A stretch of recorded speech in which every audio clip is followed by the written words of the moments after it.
HRN listeners. As we celebrate our 15th year, we are deepening our commitment to giving voice to the next generation of food systems storytellers, and we need your help. Our internship and fellowship programs help activate new possibilities for underrepresented and underestimated young people through experiential journalism, audio engineering, and production training. Through these unique programs, HRN helps food equity stewards build essential workforce readiness skills that expand their potential and foster economic mobility. Please consider supporting these critical programs.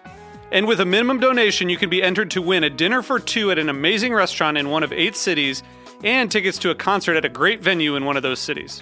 We have incredible partners across the country who have donated, as they also share our passion for helping to educate the next generation of food systems storytellers.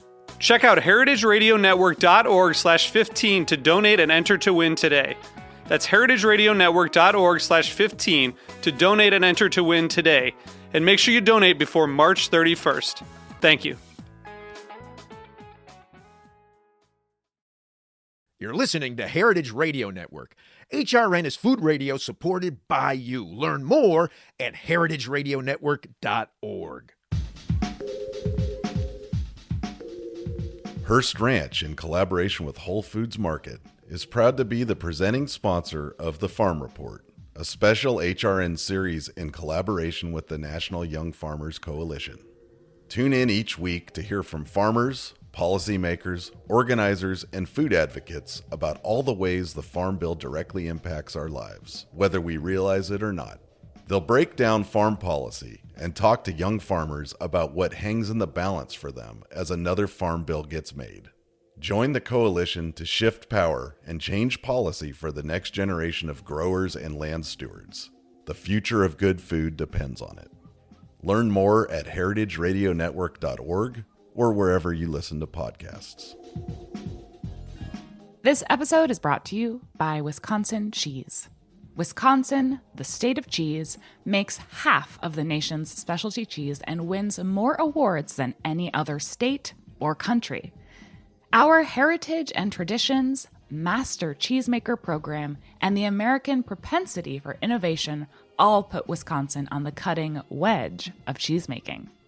With over 600 varieties of cheese to choose from and 5,500 national and international awards and counting, get ready to turn your refrigerator into a trophy case. Enjoying a Wisconsin cheese is basically like winning a gold medal in culinary achievement. Set your mind at cheese. When you bite into a wedge of Wisconsin Wonderful, you know it is made with the ultimate skill and passion possible.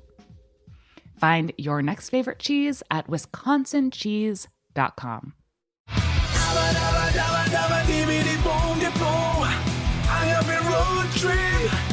I'm Lou Bank. And I'm Greg Benson. And this is an ad for Ancestral Agave Syrup, the critically acclaimed award-winning syrup that helps gringo bartenders better make margaritas, Negronis, Lou, hold up, wait. Old Are you just... fashions. This is how you start your podcast. What? It's not an ad for Ancestral Agave Syrup. Well, of course it is. I'm just cutting costs by not paying writers to make something new. I'm just using an old script.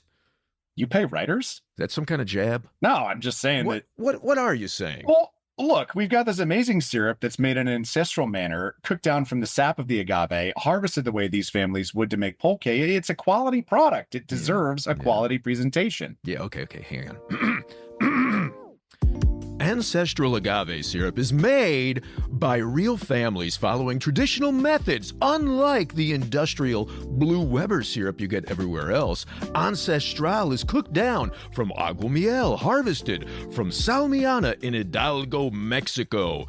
It is the grade A Vermont maple to the sticky diner syrup you've been using for your cocktails. Ingredients matter, both in how your cocktail tastes and how you treat the earth. Ancestral is better for both.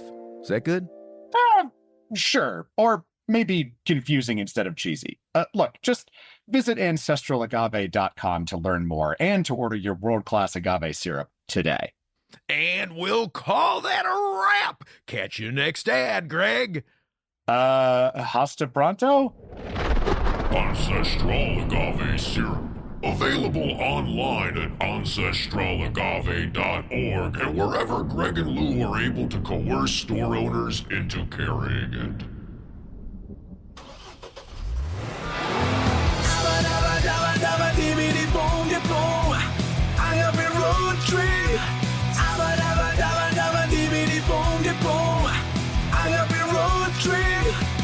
I'm Lou Bank. I'm Arturo Lamas from Lost Lore Tequila. And this is Agave Road Trip, the critically acclaimed award-winning podcast that helps Gringex bartenders better understand agave spirits, and rural Mexico. So Arturo, I've got you here today because this actually should be another episode that I recorded with Jay West about food journalism and how it should still be journalism, and that it drives me crazy when they get facts so significantly wrong, right? So it was supposed to be that, but this was also supposed to run a couple of weeks ago, that Jay West one, and I interrupted it then. I was going to do the exact same thing with this episode, but poor Roy has to turn this episode around quickly. I promise I'll get to this all in a second. You'll understand all this in just a second, Arturo.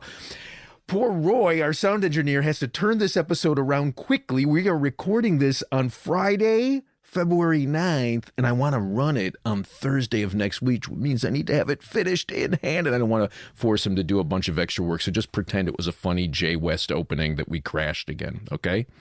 Nope. Okay, so I want to title this episode "The Problem with the InsideHook Article About Tequila Sales in 2023. It's an article that I wrote for InsideHook. Yep. Okay. Did you get a chance to read it? I did. Absolutely. Yeah. Okay. I've been seeing it all over social media. I love hearing that, and so will my friends at InsideHook. So, in essence, I wrote the article actually weeks ago, right? And it was inspired by this faulty reading of numbers initially, that were numbers that were released by DISCUS, the Distilled Spirits Council of the U.S., back in early 2023, that suggested if you misread it, that suddenly tequila was outselling whiskey, right? So you get Time magazine in May of 2023 writing, "Move over, martinis. Margaritas are taking over the bar. So are Ranch Waters Palomas and Reposado Old Fashions, according to the Distilled Spirits Council of the U.S." It's certainly not, according to them. Agave-based liquors like tequila and mezcal were the fastest growing spirits category of 2022. That's accurate. And are now poised to overtake vodka as the best-selling liquor in the United States this year, being 2023, after knocking whiskey into third place last year. Not accurate. It did not knock whiskey into third place. Everybody's misreading this. It's driving me nuts, right? Bloomberg misread it. They had a headline that read, "Americans will spend more on mezcal and tequila this year than whiskey." Not accurate. These are food journalists. It should still be journalism. So that was driving me crazy in early 2023, right, Arturo? Yes, for sure. Okay, sure. Whatever you say, Lou. So then the CRT, right, the Consejo, you're going to say this better than I am, Consejo Regulador del Tequila. Did I do that well? You did well, man. Oh, man, I'll take that. Thank you. Okay, so they released last month, in January of 2024, they released their numbers for 2023. And their numbers for 2023 showed drops in both tequila production and tequila exports, right? So this was the first time that you've seen a drop since 2015. The production went from 651 million liters in 2022 down to 599 million liters in 2023. And then exports dropped from 41.7 million liters to 399 million liters. That's 8% drop and a 4.3% drop, respectively, right? So you had in the year 2023, everybody looking at 2022 numbers and saying, oh my God, tequila is outselling whiskey and it's going to take down vodka. Not accurate. And then in early 2024, they're looking at 2023 numbers from the CRT and they're saying, oh my God, tequila is collapsing. There was a piece in VinePair, Arturo, that had a quote that said, the tequila bubble might be bursting. So, and I promise I'll actually ask you a question in a second. So I read that and I start writing this piece that's looking at the CRT numbers and recognizing that these aren't based on actual sales, right? You've got production. And so when they're looking at production, they're not saying they produce this much Blanco, this much Añejo, this much Reposado. It's all just Blanco, because it's counting production and they're putting it into barrels for later use as Reposado and Añejos, right? Yeah, absolutely. So I'm looking at that number, and then I'm looking at exports and thinking, well, hang on a second. That's export to whom? To a warehouse? Because that's not actually going to consumers. So I speculate in this article that InsideHook sat on. I speculated that, in fact, the numbers were just wrong. This was just a blip in timing issues. That, in fact, there had been an increase in sales, but that we wouldn't see that until the discus numbers came out. So I wrote that, and then they sat on it until the day the discus numbers came out. So I changed it the very day, but discus showed that, in fact, sales did go up. Right? So 2023 sales in the USA, that's all that Discus charts. And to be very specific, Discus only charts the wholesale sales. So when a wholesaler distributor moves product to a liquor store, to a restaurant, to a bar, that's the sale that they're charting, not to consumers, right? So even like we don't even have a very clear picture, but what we know from those discus numbers is that, in fact, there was an increase in sales, and it was a smaller increase than the previous year and a smaller increase than most years. So the total volume went up by 5.67%, and then the total revenues went up by 7.85%. So, you know, it's not what it was just a few years ago when they actually broke 30% growth. And so I sit down and I ask myself, after I wrote this article saying, they're just wrong, there's not a collapse, I sit there and I ask myself, what does this all mean? And this gets me thinking, this gets me thinking about two things, Arturo. One thing is I got hit by a car this last weekend. Yeah, sorry to hear that, dude. Yeah, hey, it's okay. It happens to people. I'm sorry? So you're here. I am. Well, actually, I'm not there. You're in Phoenix. I'm in Chicago. But yes, I am still on this earth with you. So, you know, it was like I got clipped when I was crossing the street in the morning, and the driver just kept going. Right? I got hit, like literally the side view mirror slammed into my face, and it slapped shut. And then sort of what I like to call the muffin top of the tire, right? The bulgy part ran over my left foot. Yeah. And I stood in the intersection, swearing at the vehicle as it drove away. And that's a hit and run, right? Yeah.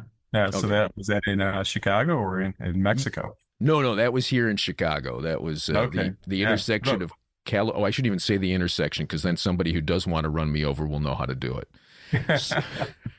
So why does it make me think of a hit and run? Why does it make me think of my hit and run? Well, you know, it makes me think of it because you hear a lot of people talking about how dangerous Chicago is, how violent Chicago is, right?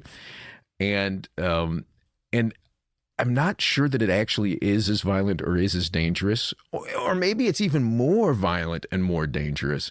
And I'm not sure that even matters, because I think what really matters is what happened to me, right? Mm-hmm. Let's say that hit and runs, and I tried to find this data and I couldn't find it easily this morning, but let's say that hit and runs actually went down year on year. Does that matter to me, since I just got a side view mirror in my face? Probably not. Probably not, right? And, you know, when we talk about the economy, right? When we talk about the economy and what that means, well, does that really mean as much to you personally as your own personal economy? It might be an indication of where you are, but it's such a 30,000-foot view, and we tend to look at our lives from the ground level, so that you get things like the economy at this 30,000-foot view that doesn't make any real sense to your personal life. And that's what I'm thinking about now when I'm looking at these numbers, and why I wanted to talk specifically with you about these numbers from the CRT and Discus, because you, Arturo, started a tequila brand. Was it in 2023 or 2022? So we started 3 years ago now. So we actually 3 years ago. 3 years ago is when we started the project, and we actually launched last summer. Okay, good. You were freaking me out. I thought, wait, you and I were sitting there talking about beer, and you had a tequila on the market. Okay, so you launched in summer of 2023. Right, when, according to Discus, sales were up, and according to the CRT, exports were down. What does this data mean to you and mean to your business? What did your business launch look like? So what I could tell you is when we launched, tequila was super hot, and it still continues to be super hot. We launched in 2 states, California and Illinois. And since then, we've had multiple distributors reach out to us, and we're going to be launching in 8 additional states here very, very soon. Can I ask you? The reason why we're launching in additional states is because the voice between all the distributor partners has been consistent. Agave was a winner for them in 2023, and they want to continue moving with agave spirits and growing their portfolio in agave spirits. So your tequila bubble is not bursting. It is not, Lou. Nope. Okay.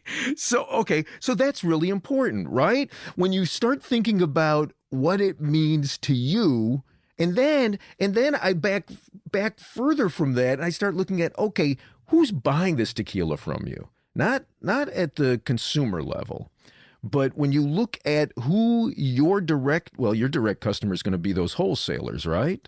It is. Okay, and they're all coming to you and saying, yeah, we can sell a lot of tequila specifically. We do. We have a lot of wholesalers that are very, very bullish on tequila in general, specifically ours, and additive-free tequila. Okay, and then you're going into marketplaces to help them sell the tequila, correct? We are. So that's going to be our plan coming up here within the next 6 months to support the market wherever we're going. But you have, like, when you launched in the summer, because I used to see posts on Facebook that you were like with the Great Lakes Tequila Club. Yeah, for sure. Yeah, I mean, any market that we're in, we want to support.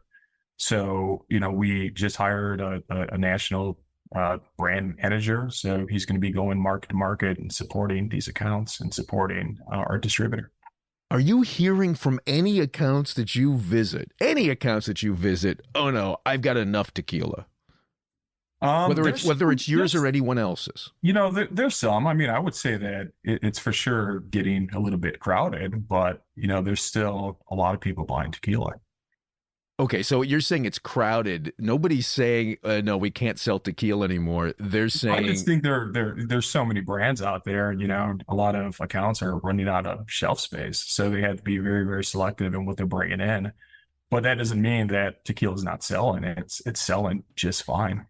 Right. And so I would also guess, given that you are additive free, that you're also seeing the consumer level, at least, and maybe the bartenders and maybe the liquor store owners, you tell me, I'm guessing that you're seeing some response to that as a way to segment the market out so that they can say something about how they're choosing the bottles they select. Yeah? Absolutely, Lou.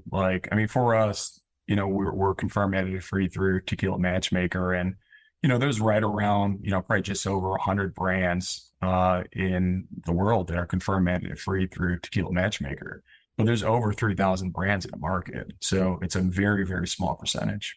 Okay, so as I am looking at this overall theory of food journalism, what it means, how to be accurate, why it's important that you're accurate. Looking at your specific story, you're not seeing any decline. Quite the opposite. You couldn't possibly see a decline since you launched in the middle of 2023, right? So that gets me thinking about what is even the purpose And this is really my point with the title of this episode. The problem with the InsideHook article about tequila sales in 2023 is, what is even the point to articles like this? You know, I was speaking with a beverage director of one of the most popular mezcalerias in Chicago, and this person was being interviewed later that day by a trade magazine about tequila trends and mezcal trends in agave spirits. And so they wanted to check in with me and say, so what should I be telling them? And, you know, I thought, oh, well, if I'm getting this phone call from this person, there's somebody else calling that other person, and there's somebody else calling yet another person, right? And so what's this trade magazine really getting in terms of information? So my suggestion was, look, don't ask me what's happening, and don't even ask yourself what's happening. Look at your numbers. Look at your numbers, which I think is the most important thing that a bar, restaurant, liquor store can do. Is if you start changing your selections based on theories, based on articles written about places that are thousands of miles away from you, that are aggregates of everybody else's information that is not relevant to the people walking through your doors that want to give you their money. If you base it on that, you're going to be misdirecting your customers. You're going to be, in essence, creating a false market, right? I agree 100%. So, well, and you also, I mean, you said you're from Lost Lord Tequila. Absolutely true. But you also have a brewery. I do. Right? In Tinley Park, Sound Growler. I do. I numbers are interesting, right, Lou? They're black and white. The way I've been kind of communicating this with my wife, who's the real boss, is this trend is your friend until then. So this is a trend right now. We don't know exactly what's going to happen here in the future, but what I can tell you on the beer side is, we're seeing the opposite. Beer is dropping, and we are seeing it in our numbers in the tap room and with distribution. So it's quite the opposite. We're still navigating it. We're making our adjustments. But with tequila, until I see those numbers drop, then we're going to ride this wave. Oh, that's really interesting. Did you intentionally do that, sort of balance your investments, if you will, right? The investment of your money, your investment of your time, between those two, because you saw the changes? No, I didn't. The tequila thing, was a project that we started 3 years ago. And I think at that time, beer was showing some shakiness, but, it's not where it's at today. So the reason I went into the Lost Lore was just because it was something that I wanted to do. I have a distilling background with my family. My great grandfather started distilling agave spirits in the 1920s in Zacatecas, Mexico. So it was a tradition that was passed down to my grandfather and my father, and my father came to the U.S. for opportunity. So I would always hear him talk about distilling with his dad, my grandfather, and his brothers. And, I knew it was something I wanted to get into at some point. So I decided 3 years ago that point was then. Beautiful. And I guess, just to wrap up this whole concept of instead of looking to articles and outside data to guide you in your business directions, to instead look inward and look at what's actually happening in your business life or in your life. The thing that you said to me that really stuck so long ago was that your family is still making what they call mezcal, right? But isn't certified, or is certified in Zacatecas? So it's certified now. So they have been making mezcal for some time, and there's multiple brands. They're in Tequila, Zacatecas, Mexico. So they're making multiple brands, and yeah, they're pumping out a lot of quality juice. So when do we get to see that in the USA? That's literally that's a good question, Lou. That's literally your family's heritage, you know. Yeah. And it's. I just released an episode last week, or I don't even remember when it was, but an episode about brands of mezcal owned by the people who make them, right? And there's so few of them here in the USA. So few of them that get exported. And here you've got the very true story where it's literally your family. It's literally their brand.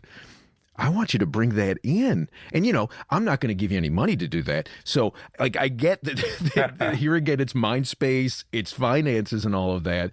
But I think that there's a beautiful story in that also, again, transcends this trends number and speaks to exactly who you are and what's happening in your life. There's a reason you didn't start with mezcal. There's a reason that you started with beer and then you went to tequila, right? Yeah, I think when it comes to the tequila, a lot of my family did move to Guadalajara. So, you know, I was, I guess, more kind of immersed in tequila, you know, every time I would go to Guadalajara to visit family. So that's kind of part of the reason why I went into it. I think that there's definitely a possibility that I get into mezcal, and you will be the first person to know when I do make that leap. Cool. And even if you don't get into it at a business level, you'll keep bringing me bottles that your relatives make, right? I will. Your Yeah. cousins. Okay. Well, that's all I care about. We need to get some more mascarilla to you. I'm loving it. Okay. Unless you've got something else to add, Arturo, I think we can call that a wrap. Yeah, no, I think that, you know, this is interesting what's going on. There's a book that I love called Freakonomics, and it's all about and how these numbers are black and white, but you can use these numbers to kind of make justification for whatever you want. So I think that that's what we're seeing with these reports. You know, you could see both sides, and what's real is still to be determined. But what I'm seeing is what's real is tequila's still moving, it's still alive, and it's still hot. Beautiful. Okay. Well, then we will close out on that one. Thank you so much, Arturo. I will catch you next episode. Awesome, Luda. Thank you so much. Appreciate you. Hasta pronto. You too, brother. You've been listening to Agave Road Trip, the critically acclaimed award-winning podcast that helps Gringex bartenders better understand agave spirits, and rural Mexico. We're blessed with sound engineering by Roy Sierra and a theme song performed by Gabriel Oliveira and Marco Ricos. Sign up to become a road tripper and listen to more episodes at agaveroadtrip.com. If you enjoyed this podcast, please let us know. And if you hated it, well, I'm sure you'll let us know that too. You can also find us on Facebook and Instagram at Agave Road Trip. Agave Road Trip is a production of 10 Angry Pit Bulls, Inc. Agave Road Trip is powered by Simplecast. Thank you for listening to Heritage Radio Network. Heritage Radio Network is food radio supported by you. For our freshest content, subscribe to our newsletter. To subscribe to the Heritage Radio newsletter, enter your email at the bottom of our website, heritageradionetwork.org. Connect with Heritage Radio Network on Instagram and Twitter at heritage_radio. You can also find Heritage Radio Network at facebook.com/Heritage Radio Network. Heritage Radio Network is a nonprofit organization using the power of educational storytelling about food to build a more equitable, resilient food system. Heritage Radio Network couldn't do that without support from listeners like you. Become a part of the world's most innovative community today. Subscribe to the shows you like. Tell your friends. And please join the Heritage Radio Network family by becoming a member. To become a member of the Heritage Radio Network, click on the beating heart of our homepage. Heritage Radio Network can become addictive. Programming you hear on Heritage Radio Network might lead you to eat, drink, and listen to more programming on Heritage Radio Network. If you drink, please do not drink and drive. Drink responsibly. Drive responsibly. Eat responsibly too. And listen to Heritage Radio Network responsibly. To listen to Heritage Radio Network responsibly, wear protective earbuds. While wearing protective earbuds, do not drive. Do not walk either. Sit in a comfortable chair. If that comfortable chair has a hard seat, please remember to stretch every 30 minutes. If you stretch every 30 minutes, please stay within your defined stretching capacity. And consult a doctor who specializes in stretching. If you don't have a doctor, maybe Dr. Ryan Acock, the Cocktail MD, can help you out. Thanks for listening. Agave Road Trip out.